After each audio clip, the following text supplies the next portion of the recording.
40वां अध्याय।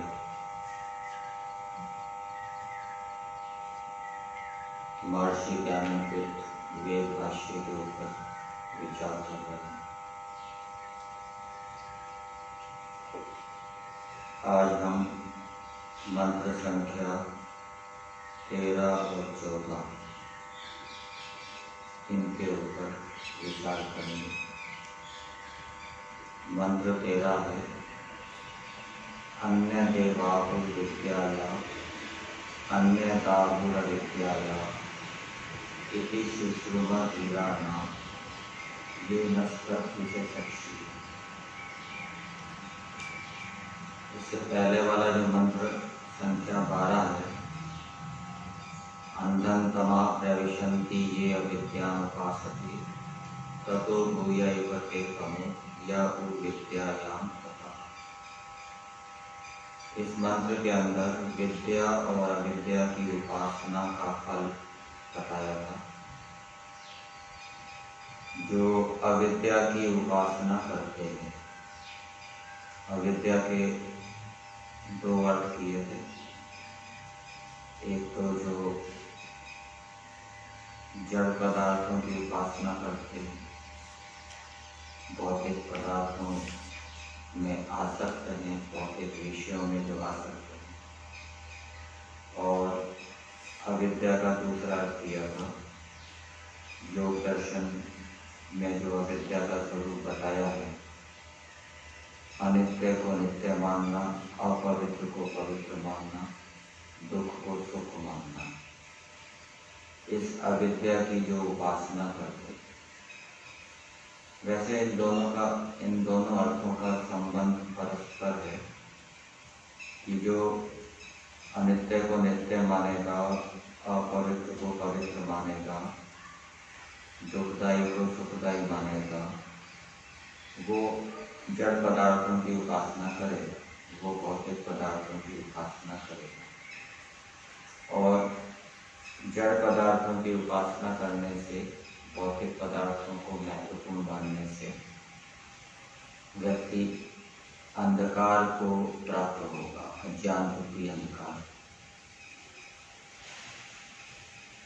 और जो विद्या की उपासना करते हैं, विद्या की उपासना का मतलब बताया है, जो शास्त्रों को पढ़ के शब्दार्थ संबंध जान लेते हैं, बस उसी में वो विचार चिंतन करते रहते हैं, पढ़ते पढ़ाते रहते हैं, उनको व्यवहार में लाने का प्रयास नहीं करते।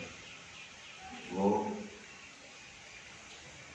अज्ञानी मूर्ख लोगों से, जो शास्त्रों को पढ़े हुए नहीं हैं, उनसे भी अधिक अज्ञान रूपी अंधकार को प्राप्त होते हैं। आगे जो मंत्र संख्या 13 है, जिसका मैंने अभी उच्चारण किया था, अन्य देवाहुर विद्याया, इस मंत्र की भूमिका में लिया है जड़ और चेतन का भेद कहते हैं। इस मंत्र में जड़ और चेतन का भेद बताया गया है।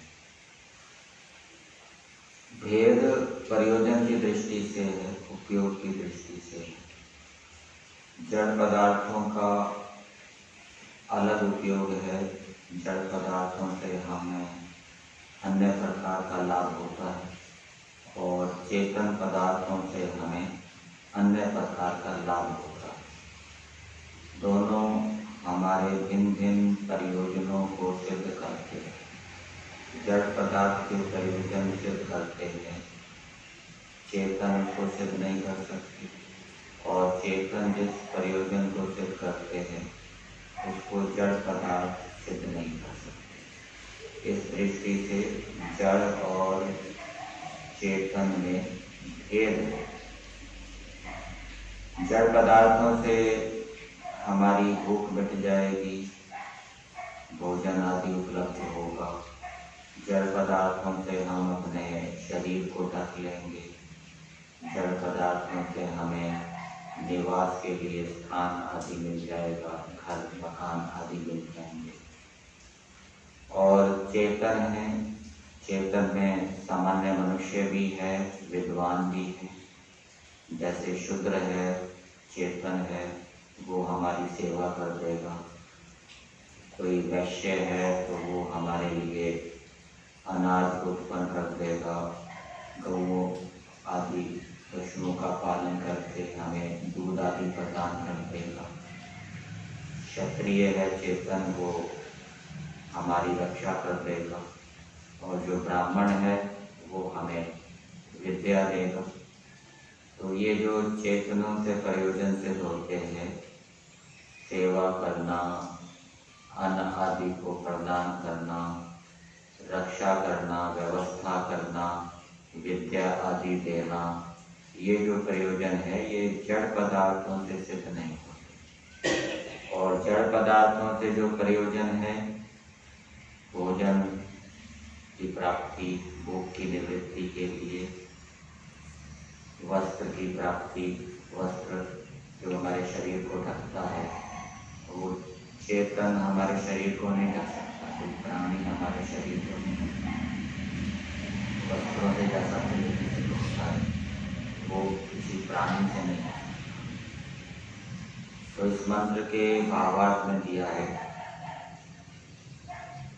ज्ञान आदि गुण युक्त चेतन से जो उपयोग होने योग्य है,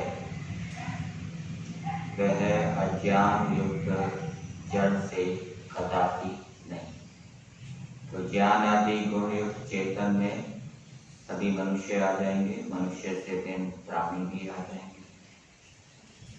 चेतनों का उपयोग मनोरंजन के लिए भी किया जाता है। बहुत से प्राणियों को पाला जाता है, तोता है, कबूतर आदि है। रुचि की दृष्टि से, स्वभाव की दृष्टि से। और जो जड़ से प्रयोजन सिद्ध होता है वह चेतन से नहीं। जड़ पदार्थों से भिन्न प्रयोजन सिद्ध होता है। और चेतन जो मनुष्य है, मनुष्यों में भी कोई ब्रह्मचारी है, गृहस्थी है, वानप्रस्थी है, सन्यासी है, ये अलग अलग प्रकार से मनुष्यों को लाभान्वित करते हैं। और गृहस्थ आश्रम में भी ब्राह्मण, क्षत्रिय, वैश्य, शूद्र, ये अलग अलग प्रकार से मानव समाज को लाभान्वित करते हैं। इनसे जो लाभ होता है वो जड़ पदार्थों से नहीं। फिर आगे दिया है, सब मनुष्यों को विद्वानों के संग योग, विज्ञान और धर्माचरण से इन दोनों का विवेक करके दोनों से उपयोग लेना चाहिए।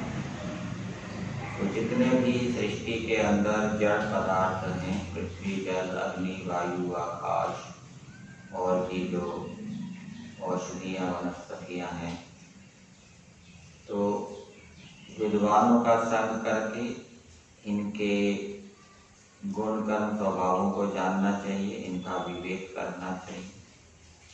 और गुण कर्म स्वभावों को जानकर फिर योगाभ्यास करते हुए, धर्माचरण करते हुए, विज्ञान को प्राप्त करके इनके जड़ पदार्थों को ये जो गुण कर्म स्वभाव हैं, सूर्य, अग्नि, वायु, जल आदि,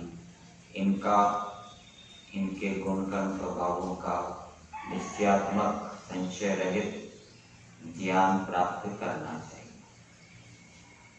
इसी प्रकार से जो चेतन हैं उनका भी विवेक करना चाहिए। गाय आदि पशु है, दूध देने वाले कई प्रकार के पशु होते हैं। गाय है, भैंस है, बकरी है, दूध है, और इनके दूध की क्या क्या विशेषता होती है वो विद्वानों के संग से जानना चाहिए। इसी प्रकार से जो रक्षा के लिए प्राणी पाले जाते हैं, कुत्ता आदि है, उनका भी विवेक करना चाहिए। कौन से कुत्ते अधिक उपयोगी होते हैं, कौन से इनका पालन करना चाहिए।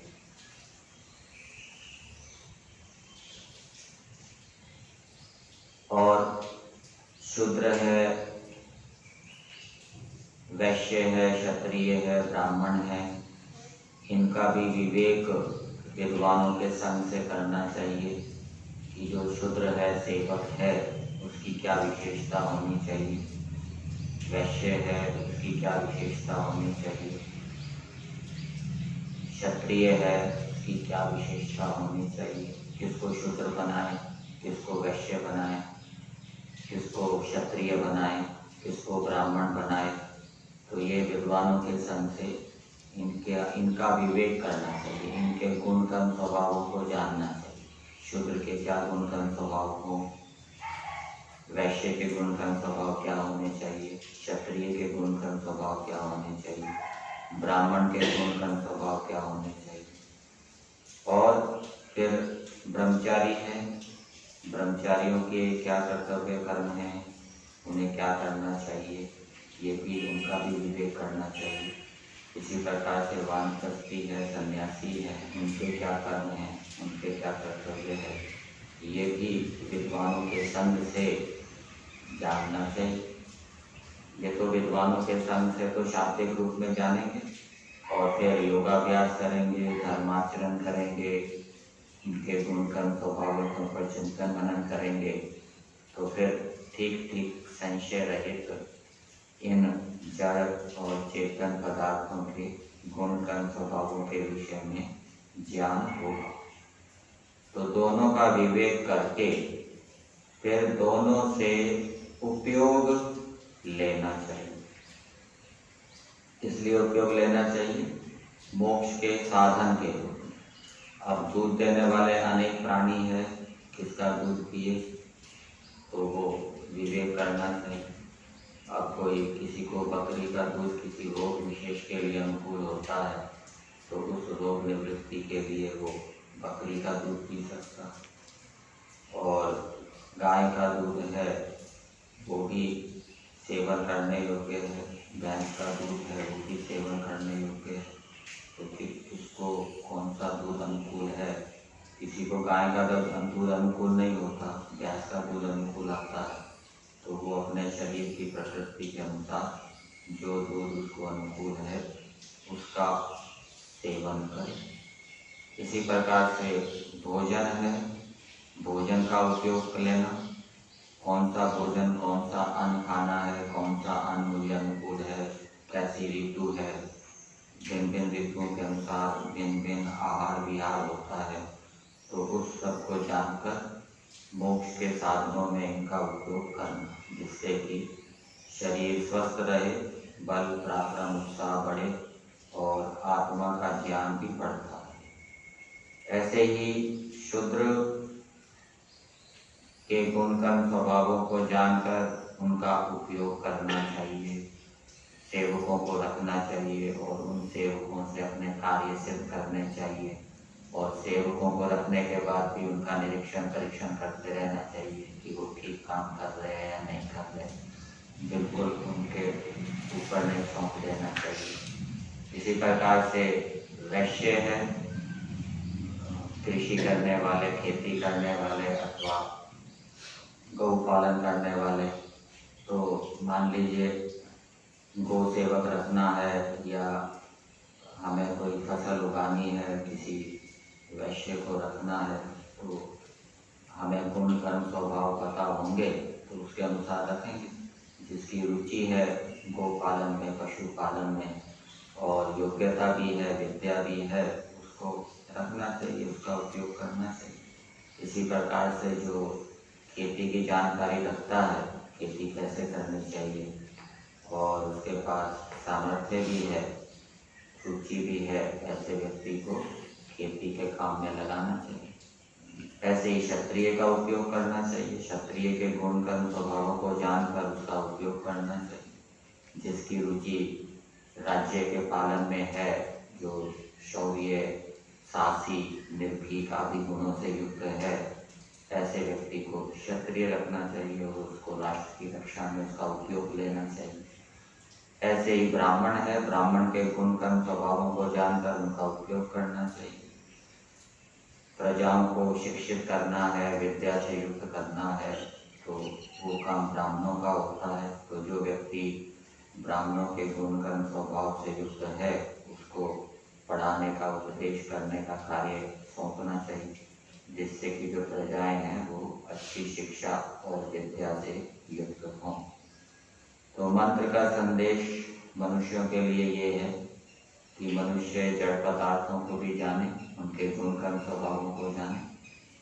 चेतन जो मनुष्य, पशु, पक्षी आदि प्राणी हैं, उनके गुणकर्म स्वभावों को भी विद्वानों के संग से जाने और साथ साथ में योगाभ्यास भी करते रहे, धर्माचरण भी करते रहे, चिंतन मनन भी करते रहे, जिससे कि इनके गुणकर्म स्वभावों का बिल्कुल ठीक ठीक यथार्थ संशय रहित ज्ञान हो और फिर इनका विवेक करके फिर इनका उपयोग करके अपने कार्यों को सिद्ध करना चाहिए, चाहे लौकिक कार्य है चाहे पारमार्थिक कार्य है।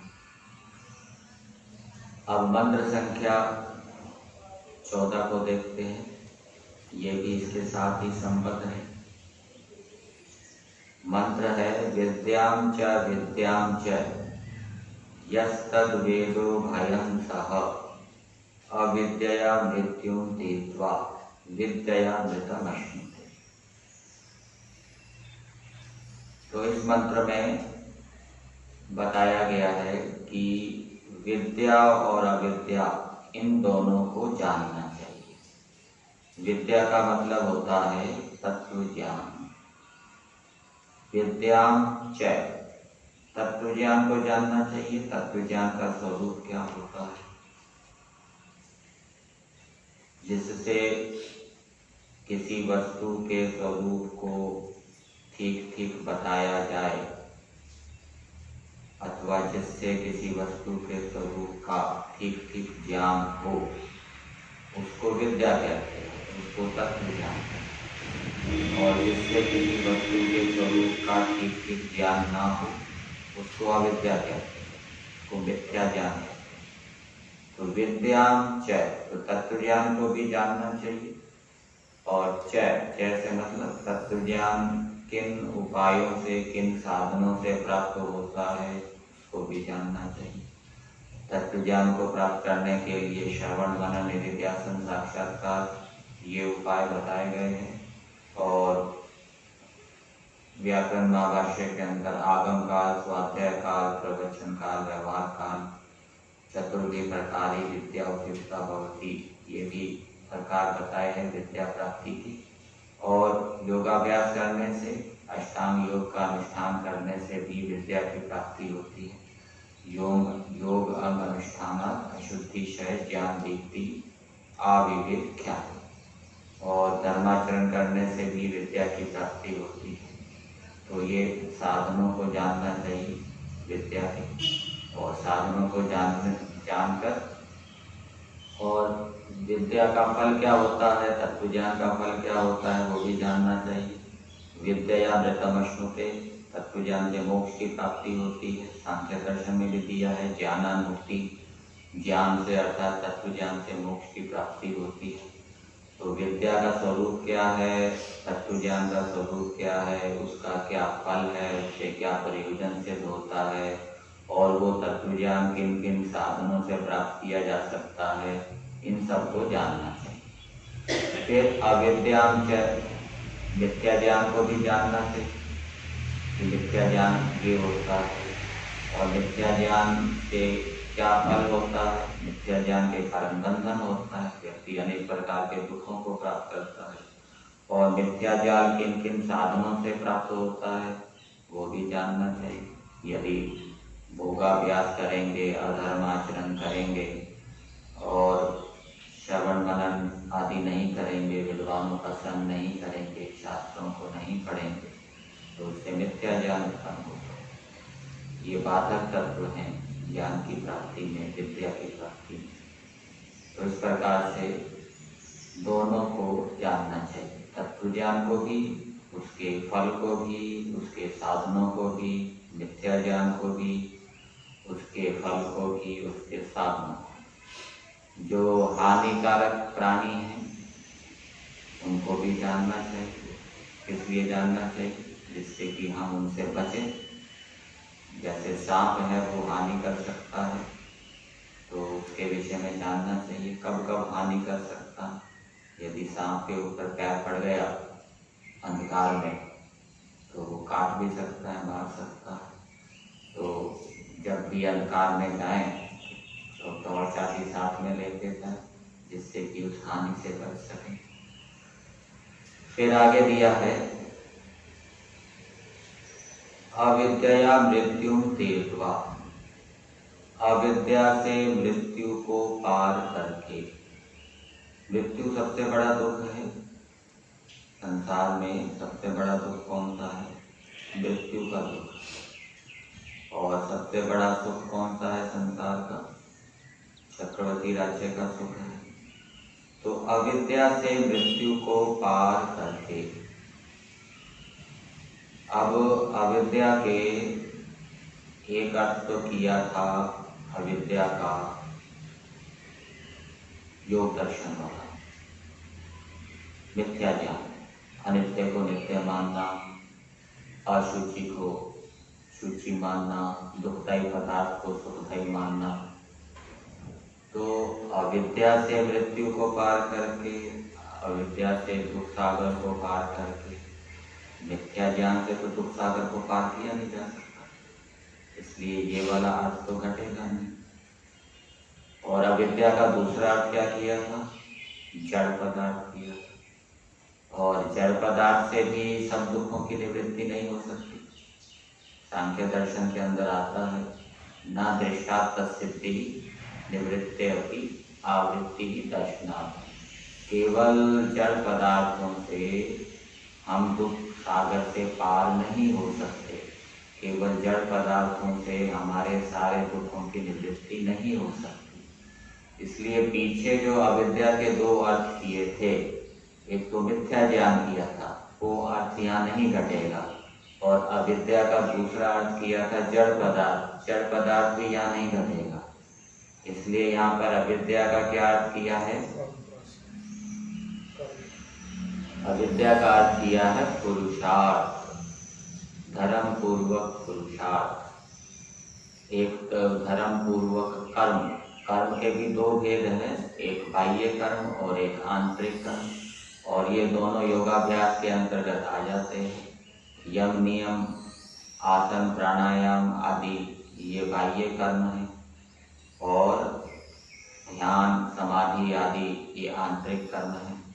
तो जब योगाभ्यास को हम धर्म पूर्वक करेंगे, अनुकूलता से करेंगे योगाभ्यास, तो उससे दुख सागर से तरेंगे। और जैसे जैसे योगाभ्यास करते जाएंगे हमारा ज्ञान शुद्ध होता जाएगा, अविद्या हटती जाएगी, विद्या बढ़ती जाएगी। और विद्या के बढ़ने से हम मोक्ष की ओर बढ़ते जाएंगे, मोक्ष की योग्यता हमारे अंदर होती जाएगी।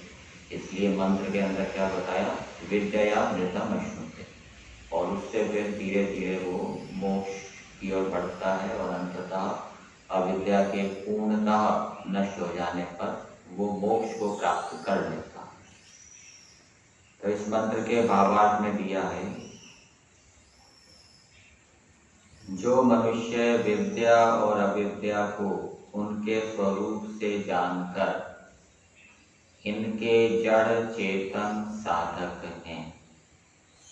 तो विद्या के स्वरूप को, तत्व ज्ञान के स्वरूप को जानना चाहिए। यहाँ विद्या का अर्थ तत्व ज्ञान लिया जा रहा है, यहाँ विद्या का अर्थ चेतन नहीं लिया। और अविद्या का अर्थ मिथ्या ज्ञान लिया जा रहा है। अविद्या का अर्थ यहाँ पे जड़ पदार्थ नहीं लिया, क्योंकि यदि विद्या अविद्या का अर्थ चेतन और जड़ होता तो ये वाक्य बन नहीं सकता था। कौन सा वाक्य? जो मनुष्य विद्या और अविद्या को उनके स्वरूप से जानकर इनके जड़ चेतन साधक हैं। आगे दोबारा फिर जड़ चेतन आया, तो विद्या विद्या का अर्थ जड़ चेतन करेंगे तो जड़ चेतन के साधक जड़ चेतन है, तो ये वाक्य ठीक नहीं बैठेगा। तो यहाँ विद्या का अर्थ है तत्व ज्ञान। तत्व ज्ञान का साधक जड़ और चेतन है। तत्व ज्ञान को सिद्ध करने वाले जड़ और चेतन है। बिना शरीर को प्राप्त किए, बिना सूक्ष्म शरीर स्थूल शरीर को प्राप्त किए, जो कि जड़ पदार्थ हैं, और चेतनों का सहयोग लिए बिना, विद्वानों का, माता पिता गुरु आचार्यों का सहयोग लिए बिना तत्व ज्ञान को नहीं प्राप्त किया जा सकता। इसलिए तत्व ज्ञान का साधक जड़ पदार्थ भी है, शरीर को चलाने के लिए भोजन पानी मकान आदि, और तत्व ज्ञान को प्राप्त करने के लिए माता पिता का उपदेश शिक्षा भी आवश्यक है, गुरु आचार्य का उपदेश शिक्षा भी आवश्यक है, विद्वानों का संग भी आवश्यक है। तो इस प्रकार से विद्या के साधक दोनों हैं, जड़ भी है चेतन भी है। ये दोनों तत्व ज्ञान को सिद्ध करने वाले हैं, तत्व ज्ञान की उत्पत्ति में सहयोगी है। और अविद्या को सिद्ध करने वाले भी जड़ चेतन है। यदि जड़ चेतन पदार्थों में हम आसक्ति रखेंगे, जड़ चेतन पदार्थों में यदि हम आसक्ति रखेंगे और विद्वानों से लाभ नहीं उठाएंगे, माता पिता के उपदेशों की ओर ध्यान नहीं देंगे, तो इनके कारण फिर अविद्या भी उत्पन्न हो जाएगी।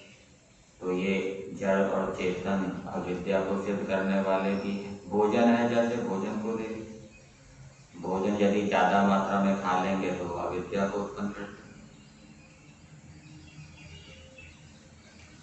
इसी प्रकार से और किसी जड़ पदार्थ में, शरीर आदि में आसक्ति रखेंगे तो वो अविद्या को उत्पन्न करते हैं। और चेतन भी मिथ्या ज्ञान का साधक है, सिद्ध करने वाला है। यदि मनुष्यों में हम आसक्ति रखेंगे, राग रखेंगे, मनुष्य से भिन्न पशु पक्षियों में राग आसक्ति रखेंगे तो वो भी अविद्या को उत्पन्न कर देगा। तो ये जड़ चेतन अविद्या के साधक है, अविद्या को भी उत्पन्न करने वाले हैं। ऐसा निश्चय कर सब शरीर आदि जड़ पदार्थ और चेतन आत्मा को धर्म, अर्थ, काम और मोक्ष की सिद्धि के लिए साथ ही प्रयोग करते हैं। तो ये दोनों जड़ और चेतन तत्व ज्ञान को भी सिद्ध करते हैं, मिथ्या ज्ञान को भी सिद्ध करते हैं। ऐसा निश्चय करके जो मनुष्य इन शरीर आदि जड़ पदार्थ और चेतन आत्मा को, इनको जब वो धर्म, अर्थ और काम मोक्ष की सिद्धि के लिए इनका प्रयोग करते हैं तो वे लौकिक दुख को छोड़कर परमार्थ के सुख को प्राप्त करते हैं। तो जड़ पदार्थों का वो उपयोग करेंगे लेकिन उनके प्रति आसक्ति नहीं रखेंगे। जितना आवश्यक है उतना जड़ पदार्थों का सेवन करेंगे, अनावश्यक जड़ पदार्थों का सेवन नहीं करेंगे। इसी प्रकार से जो चेतन है, चेतनों से भी वो लाभ उठाएंगे, विद्वानों का संग करेंगे, लेकिन उनके प्रति मोहग्रस्त नहीं होंगे, उनमें राग नहीं रखेंगे और उनके जो निर्देश है, शिक्षाएं हैं, उनका पालन करेंगे। तो ऐसा करने से क्या होगा, वे लौकिक दुख को छोड़कर, लौकिक दुख ये है मृत्यु तीर्थवा, मंत्र के अंदर क्या दिया है, अविद्या मृत्यु तीर्थवा, अविद्या से मृत्यु को पार करके, मृत्यु को पार करके का क्या किया महर्षि दयानंद जी ने, लौकिक दुख को छोड़कर, मतलब कि वो संसार के अंदर भी सुख पूर्वक जिएगा, उसको कोई लौकिक दुख की प्राप्ति नहीं होगी, लोक में भी उसको सुख की प्राप्ति होगी। तो लौकिक दुख को छोड़ परमार्थ के सुख को प्राप्त होते हैं, मोक्ष के सुख को प्राप्त होते हैं। अब जो आगे की बात दी है, यदि अविद्या का अर्थ हम केवल जड़ पदार्थ करें, अविद्या का अर्थ हम केवल आत्मा करें, केवल चेतन करें, तो उससे क्या होगा, वो अर्थ क्यों नहीं करना चाहिए, वो आगे की पंक्तियों में स्पष्ट किया गया है। तो आगे भावार्थ में दिया है, जो जड़ प्रकृति आदि कारण या शरीर आदि कार्य ना हो तो परमेश्वर जगत की उत्पत्ति और जीव कर्म, उपासना और ज्ञान के करने को कैसे समर्थ हो। तो पीछे जो बात बताई थी कि तत्वज्ञान के साधक दोनों हैं, जड़ और चेतन, और तत्वज्ञान की प्राप्ति के लिए योगाभ्यास करना पड़ता है। योगाभ्यास में शरीर आदि पदार्थों की भी आवश्यकता होती है और ज्ञान की भी आवश्यकता होती है।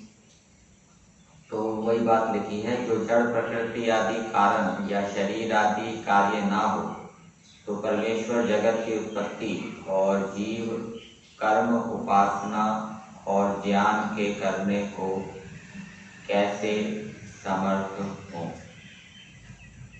मतलब कि जड़ पदार्थ यदि ना हो तो जीवात्मा ज्ञान कर्म उपासना कर ही नहीं सकता। इसलिए जड़ पदार्थों का भी महत्व है।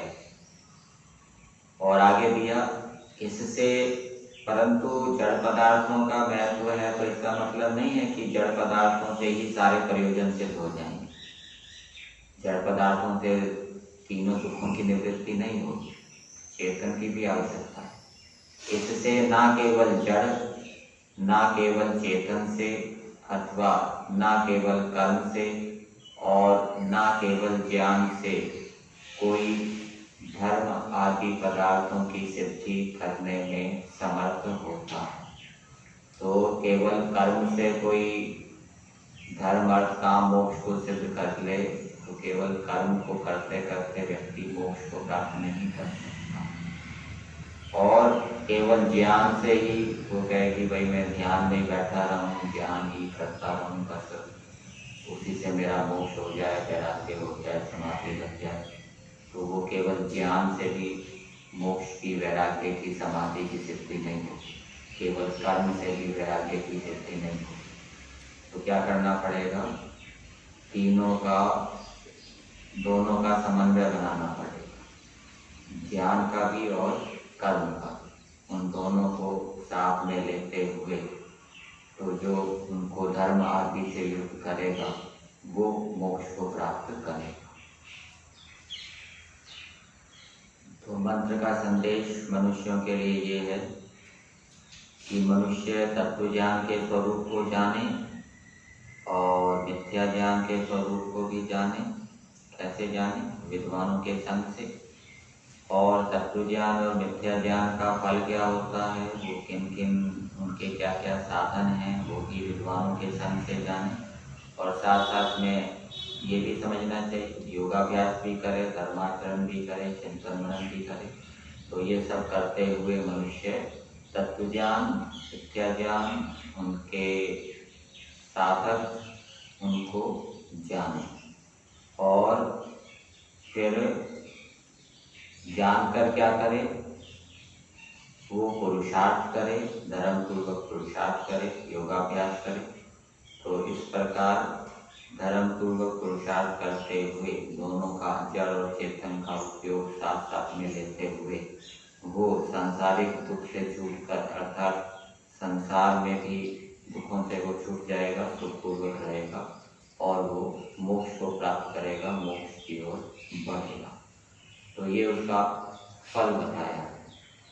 दोनों के स्वरूप को जानकर, उनके साधकों को जानकर, फिर उनको धर्म आदि से युक्त करके वो पुरुषार्थ करेगा तो दुखों से छूटकर वो आनंद को प्राप्त करेगा।